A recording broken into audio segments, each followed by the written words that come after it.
الحمد لله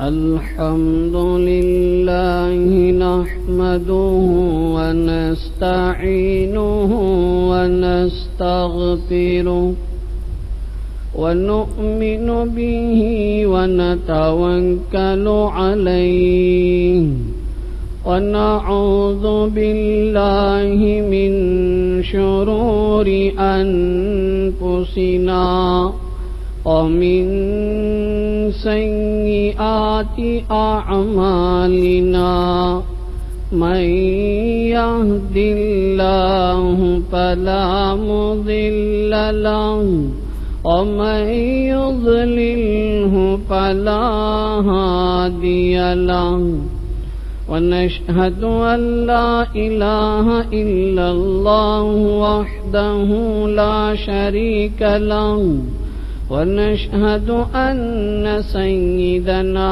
وسندنا وإمامنا وحبيبنا وشفيعنا وهادينا ومرشدنا ومولانا محمدا عبده ورسوله أرسله بالحق بشيرا ونذيرا وداعيا إلى الله بإذنه وسراجا منيرا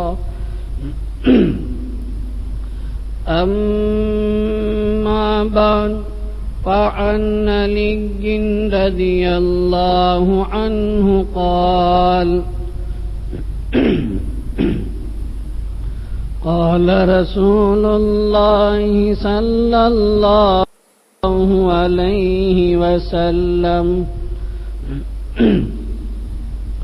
يوشك أن يأتي على الناس زمان لا يبقى من الإسلام إلا اسمه ولا يبقى من القرآن إلا رسمه مساجدهم عامرة وهي خراب من الهدى أو كما قال صلى الله عليه وسلم. قابل قدر معزز سامعین، السلام علیکم ورحمۃ اللہ وبرکاتہ۔ مسند احمد کی یہ حدیث ہے، معاف کرنا، شعب الایمان کی یہ حدیث ہے جس کے راوی حضرت سیدنا علی کرم اللہ وجہہ ہیں۔ اللہ کے نبی صلی اللہ علیہ وسلم نے اس حدیث کے اندر 3 پیشین گوئیاں فرمائی کہ ایک زمانہ ایسا آئے گا اسلام محض نام کے علاوہ کچھ باقی نہیں رہے گا۔ ہم نے کہا کہ اس کو کم لفظوں میں ہم کہیں گے نام کے مسلمان ہوں گے، کام کے مسلمان نہیں ہوں گے۔ نام کے مسلمان رہیں گے، کام مسلمانوں والا ایک بھی نہیں ہوگا۔ کئی مثالوں کے ذریعے آپ کو یہ بات سمجھائی گئی۔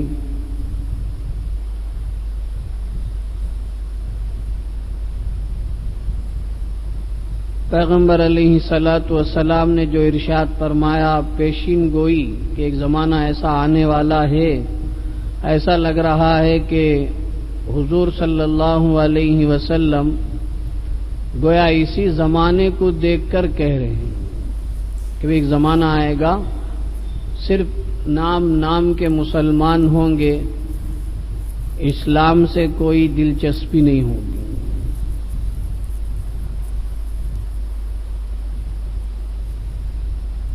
آپ برا نہ مانے تو میں یہ بات بھی کہہ دوں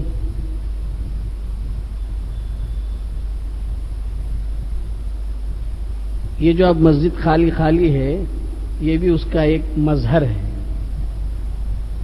یہ بھی اس کی ایک مثال ہے کہ نام کے مسلمان، اگر جان کے مسلمان حقیقی مسلمان ہوتا تو اذان کان پر پڑھنے کے بعد وہ کسی کام میں مشغول نہ ہوتا. کیوں؟ وہ حقیقی مسلمان.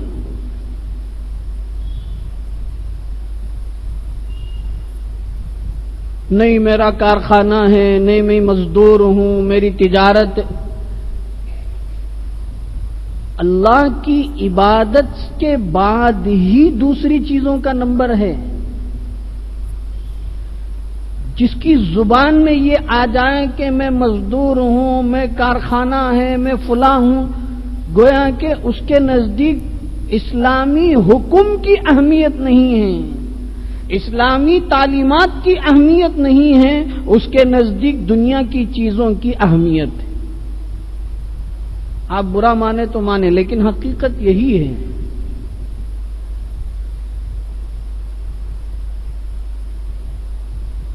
شروع دور میں نبی اکرم علیہ الصلاۃ والسلام جمعے میں عین خطبے کے موقع پر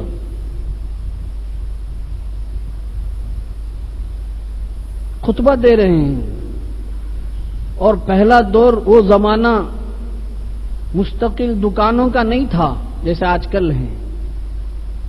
وہ کسی ملک سے، کسی علاقے سے کوئی تجارت کا سامان لے کر آتے، گلیوں میں یا کسی جگہ پڑاؤ کر کے وہاں اپنی چیزوں کو فروخت کرتے تو اعلان ہوتا کہ بھئی یہ چیز آئی ہے، خرید لو. اس کی مثال یہ جو پلیٹ فارموں میں جو چیزیں بکتی ہیں ایسا ہی.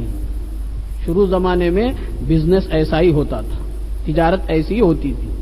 کسی کی مستقل منڈی نہیں ہوتی تھی، دکان نہیں ہوتی تھی، گوڈاؤن نہیں ہوتا تھا، کچھ نہیں ہوتا تھا. بس اپنا سامان اپنے ساتھ لگائے، جیسے آج کل جی گاڑیوں میں اور چل کر اس طریقے سے جو فروخت ہوتا ہے، یہ پہلے زمانے کی ایک جھلک ہے. جیسے لوگ کہتے نہیں ہماری زبان میں کانجا کو کاٹا بارہ کرنے آنا، وہی مثالیں ہیں.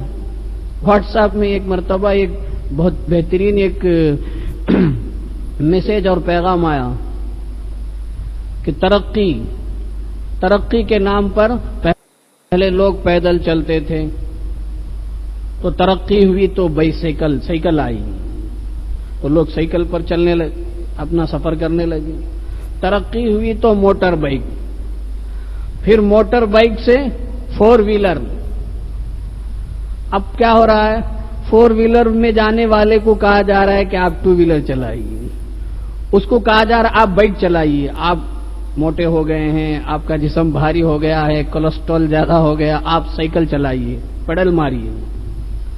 اس بڑے بڑے جموں میں دیکھیے کیا ہوتا ہے، بڑے بڑے جو جہاں کی فیسیں مہنگی ہوتی ہیں وہاں جم میں کیا ہوتا ہے، پیڈل ہوتے ہیں، اس میں بیٹھ کر آدمی چلا رہا ہوتا ہے، بس وہ آگے نہیں بڑھ رہا ہوتا ہے، بس یہی اپنی جگہ بیٹھ کر پیر مار رہا ہوتا ہے. یہ کیا ہے؟ ہماری زبان میں، ہمارے الفاظ میں کاٹا بارے کے پاس پھر پلٹ کر آ رہا ہے. اب کیا ہو رہا ہے جی؟ آپ کو روزانہ 1 گھنٹہ واکنگ کرنا ہے. اب یہ جناب جو ہے واکنگ کر رہے ہیں، کون؟ جن کے پاس مرسڈیز ہیں، یہ BMW، یہ وہ W ہے. اب وہ کیا کر رہے ہیں؟ باغیچے میں، گارڈن میں لگا رہے ہیں، پرلانگ لگا رہے ہیں، ادھر سے ادھر چہل قدمی کر رہے ہیں. یہ ہیں ریٹرن آ رہے ہیں، اور اس کو کیا کہہ رہے ہیں؟ سمجھ رہے ہیں کہ بھئی آج کی بہترین علاج یہ ہے کہ آپ یہ کرو. یہ تو نیچرل ہے، یہ تو فطری ہے. ہم نے فطرت سے بغاوت کی تو ہمارے لیے مصیبتیں آئی، اور اب جو ہے عقل ٹھکانے پہ آ رہی ہے، تو اب پھر اس فطری اور نیچرل چیز کی طرف آنے کو لوگ سمجھ رہے ہیں کہ ترقی ہے. اسے تو پہلے ہی سے کرنا چاہیے تھا. تو پہلے زمانے میں تجارت کے لیے لوگ جیسے خود نبی اکرم علیہ الصلاۃ والسلام ملک شام کا 2 مرتبہ تجارت کی غرض سے سفر فرمایا کہ یہاں سے تجارت کا مال لے کر وہاں جاتے. خوب ترقی ہوئی، نفع ہوا. ایسے ہی ہوتا تھا.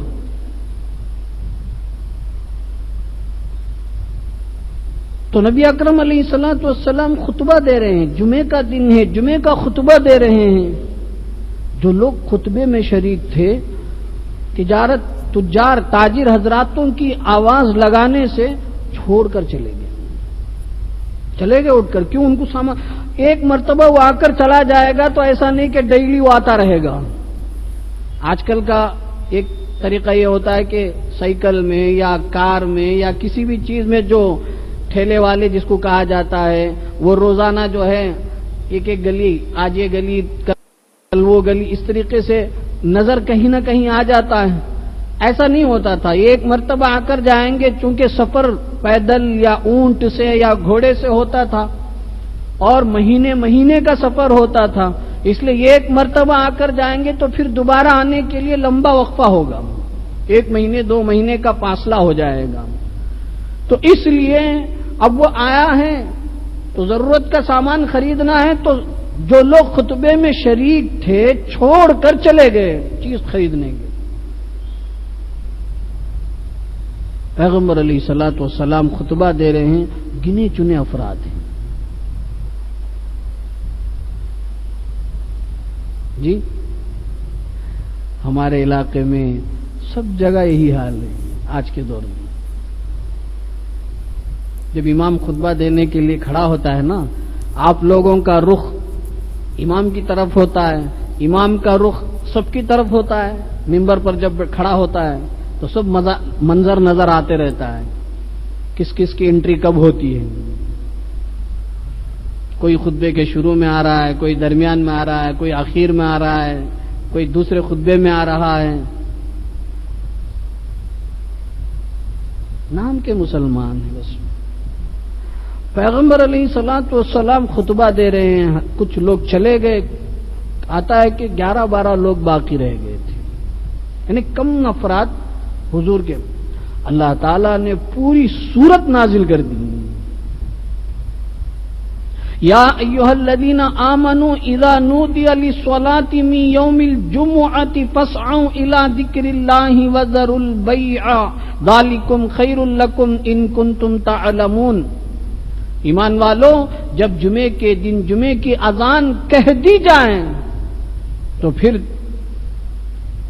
اللہ کے ذکر کی طرف دوڑو، نماز کی طرف آؤ. وذروا البیع، خرید و فروخت کو چھوڑ دو. اسی لیے علماء نے لکھا ہے کہ اذان کے بعد خریدنا بیچنا سب حرام ہے، ناجائز ہے. اس کے اندر برکت نہیں ہوگی، بیچنے والے کو بھی برکت نہیں ہوگی، خریدنے والے میں بھی کوئی خیر نہیں ہوگی. لوگ سمجھتے نہیں ہیں. ہم کیا کچھ سمجھ رہے ہیں. ہم یہ سمجھتے ہیں کہ خنزیر کا گوشت کھانا ہی حرام ہے، شراب پینا ہی حرام ہے، جوا کھیلنا ہی حرام ہے. اذان کے بعد، جمعے کی اذان کے بعد لینا دینا اس کو تو کوئی حرام سمجھتا ہی نہیں. مسلمانوں کی دکانیں کھلی پڑی ہیں. یہ کیا ہے؟ لا یبقى من الاسلام الا اسمہ. یہ مسلمان صرف اسلام کا نام باقی ہے، مسلمانیت نہیں ہے، اسلامیت نہیں ہے. تفصیل تو ہم نے 2 جمعے پہلے آپ کی خدمت میں پیش کر دی ہے، مختصر پھر دہرایا جا رہا ہے. پھر اللہ نے آیت نازل فرما دی، فَإِذَا قضيتم الصلاة فإذا قضيت الصلاة فانتشروا في الأرض وابتغوا من فضل الله. اس حکمت کو سمجھیں. اللہ نے فرمایا کہ جب اذان ہو جائے تو تجارت بند، نماز ہو جائے تو نماز کے بعد تم تجارت میں جاؤ. اللہ کہتے ہیں وَابْتَغُوا مِن فَضْلِ اللَّهِ، اللہ کا فضل تم کو ملے گا اگر تم نماز کے بعد اپنی تجارت میں لگو گے. لوگ سمجھتے ہیں کہ اب میں بند کر کے آ جاؤں گا تو میرا کسٹمر چلا جائے گا، گاہک رہ جائے گا، میرا نقصان نہیں ہوگا. اللہ کہتے ہیں فَإِذَا قُضِيَتِ الصَّلَاةُ، جب نماز ہو جائے فَانتَشِرُوا فِي الْأَرْضِ، اب پھیل جاؤ زمین میں. نکل جاؤ تجارت کے لیے، کاروبار کے لیے، وَابْتَغُوا مِن فَضْلِ اللَّهِ، اللہ کا فضل ملے گا، تلاش کرو، ضرور اللہ اپنا فضل عطا فرمائیں گے۔ لیکن نماز کے بعد تو سو جاتے ہیں لوگ، آرام کرتے ہیں۔ بہرحال اسی آیت میں اللہ نے آگے فرمایا وَإِذَا رَأَوْا تِجَارَةً، کہ جب یہ لوگ تجارت کو دیکھتے ہیں کہ بیچنے والے آ گئے ہیں، تو کیا کرتے ہیں؟ وَتَرَكُوهَا قَائِمًا، آپ کو کھڑا کر کے تنہا چلے جاتے ہیں، لوگ چلے جاتے ہیں۔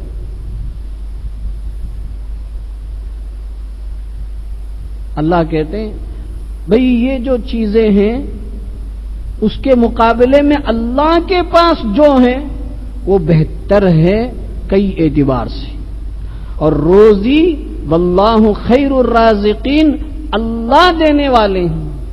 اس حقیقت کو سمجھیں۔ آج صحیح بات یہ ہے کہ ہمارے دلوں سے جمعے کی اہمیت ختم ہو گئی، ہم جمعہ کو جمعہ ہی نہیں سمجھ رہے ہیں۔ کارخانے والے کارخانہ کھلا رکھے ہیں جی، دکاندار اپنی دکان کھلی رکھے ہیں، اسکول چلانے والے اپنی اسکول کو باقی رکھے ہوئے ہیں، ہر آدمی اپنے کام میں لگا ہوا ہے۔ جمعے کی اہمیت ہی نہیں ہے۔ گھر کے اندر، میری بات آپ کو غلط نہیں لگے گی، بہت کم لوگ ایسے ہیں جن کے یہاں جمعے کے دن بریانی بنتی ہے، اس کو نوٹ کریں، بہت کم لوگ ہیں، ورنہ اکثر لوگوں کے یہاں اتوار کے دن بنتی ہے۔ کیوں؟ ابا کو اتوار کو چھٹی ہے، امی کو اتوار کو چھٹی ہے، بچوں کو اتوار کو چھٹی ہے، سب اتوار کو گھر میں رہتے ہیں اور سب کھانے کی خواہش رکھتے ہیں، اس لیے اتوار کو بناؤ۔ جمعے کو باپ نہیں ہے یا بچے نہیں ہیں یا بیوی نہیں، چونکہ بیوی بھی جا رہی ہے، بچے بھی جا رہے ہیں، سب کا الگ الگ رخ ہے۔ بہت کم ایسے ہیں جن کے، میں یہ نہیں کہہ رہا ہوں کہ ہم سب مل کر جمعے کے دن بریانی ہی کھائیں۔ پہلے ایسا ہی ہوتا تھا، جمعہ آتا ہے تو چونکہ جمعہ مسلمانوں کی عید کا دن ہے، آج ہمارے دلوں سے عید کا لفظ ختم ہو گیا اور جمعے کی اہمیت ختم ہو گئی۔ کیا اہمیت ہے ہمارے پاس؟